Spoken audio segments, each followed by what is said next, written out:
সরকার ব্যর্থ। সরকার চাইলে এক মুহূর্তে বন্ধ করতে পারে। ভাইজান, আপনারা ক্ষমতায় এলেন কি এই আইনগুলো আপনারা কি সঙ্গে সঙ্গে পাস করবেন? দেখুন, আমার অনেক আগে থেকেই আন্দোলন, বৃদ্ধাশ্রম বন্ধ হতে হবে।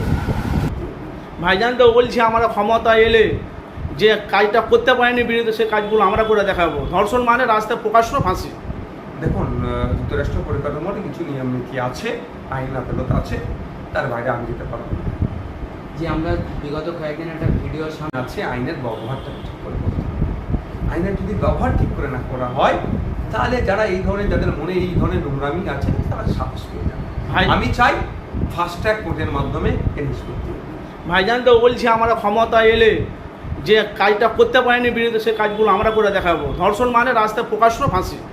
দেখুন, যুক্তরাষ্ট্র পরিকাঠামোর কিছু নিয়ম নীতি আছে, আইন আদালত আছে, তার বাইরে আমি যেতে পারবো না। যে আমরা বিগত কয়েকদিন একটা ভিডিও সামনে বলে বারুইপুরের পরে আরো 3-4টে ঘটে গেছে।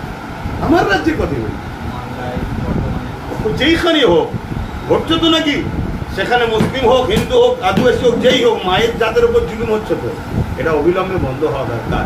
আর যে মনে রাখবেন, যখনই ধর্ষণ এইভাবে বাড়ে, আর যদি বন্ধ না হয়, তাহলে জানতে হবে সরকার ব্যর্থ। সরকার চাইলে এক মুহূর্তে বন্ধ করতে পারে। ভাইজান, আপনারা ক্ষমতায় এলেন কি এই আইনগুলো আপনারা কি সঙ্গে সঙ্গে পাস করবেন? দেখুন, আমার অনেক আগে থেকেই আন্দোলন, বৃদ্ধাশ্রম বন্ধ হতে হবে। মায়েদের উপর যারা জুলুম করবে, বাবাকে খেতে দেবে না, তার বিরুদ্ধে যাবজ্জীবন জেল হোক, 12 বছরের জেল হোক। যারা ধর্ষণ করবে তাদের একটাই শাস্তি, মৃত্যুদণ্ড। কথা বুঝে আসছে?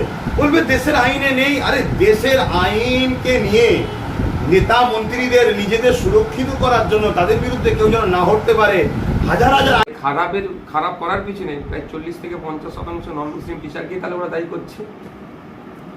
এগুলো হচ্ছে পেট গরমের কথা বলছে, কিছু তো বলে মানুষকে রাখতে হবে। আজকে 1-2 মাস সেই সরকারটা হয়ে গেল, এখনো পর্যন্ত সরকারি কর্মচারীদের হকের ডিএটা ঠিক মতো বুঝিয়ে দিতে পারলো না। কোনো কথা আছে? শূন্যপদ পূরণের কথা বলে গল্প শোনালেও এখনো এক্সামের কোনো কিছু কন্ডাক্ট করার কিছু আপনারা দেখতে পাচ্ছেন? এনে কোনো চর্চা নেই।